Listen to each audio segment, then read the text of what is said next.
Believed to be the first black-owned trucking company in Texas, Jones & Sons Trucking, based right here in Amarillo. Now, more than 70 years after it started in 1950, the business is still in the family. 3 generations of Joneses have operated the trucking company, beginning with Eddie Lee Jones. His family tells me his legacy rolls on with each rotation of every tire in the fleet.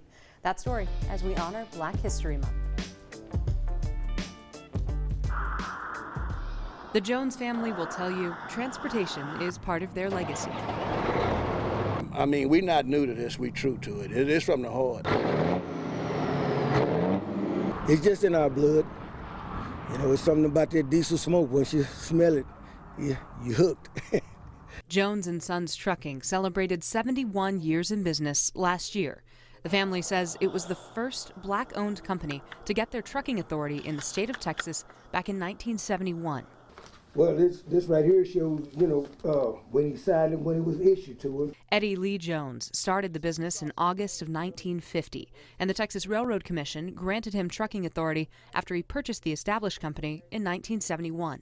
When my dad opened the door back in 1970, because like minorities, the trucking industry was a white industry.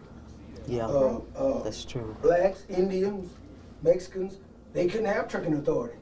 And so my dad opened the door in 1970. He fought for it. I mean, he caught a lot of hell. I mean, he really did, you know, protesting and stuff like this, but he opened the door in 1970. And so when he did, he actually helped other guys. There was a guy down in Austin named Alvin Washington.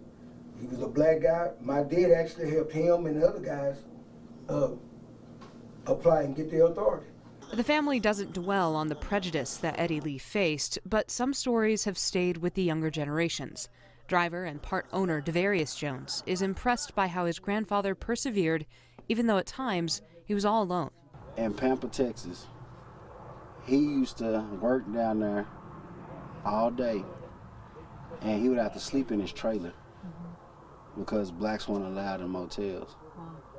And for a man to have that much determination for his family, to not even get a good night, you know, rest, cold weather, you know, just going through that, it stick with me. Like, no matter what obstacles come my way, it's a brighter day ahead. It's not just the diesel smoke, but perhaps some of the grit from the sand and gravel they've moved for so many decades ingrained in the Joneses as well. If we're gonna do it, we're gonna do it. It's just the bottom line. Ain't no other way. Because that's the way they raised us, and that's the way they would do it, and that's the way they had it, and that's the way we're gonna do it. That dedication has helped their business grow, moving the operation from the original site of the business in North Heights, now used for storage for classic trucks, to their current location on Loop 335. It says August 31st, 93. Thanks to David's sons, the business will stay in the family for at least the next generation. I got a little grandson, and believe me, boy, he's into it. You get him out here, shoot, he's into it. So, like I said, I just hope it keeps going. Another 70 years or 71 years. At least. I hope and pray, yes. I sure do.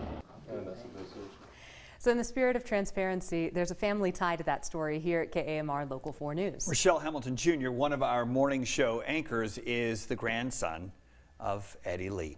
Jones' family story continues over on our website, myhighplains.com.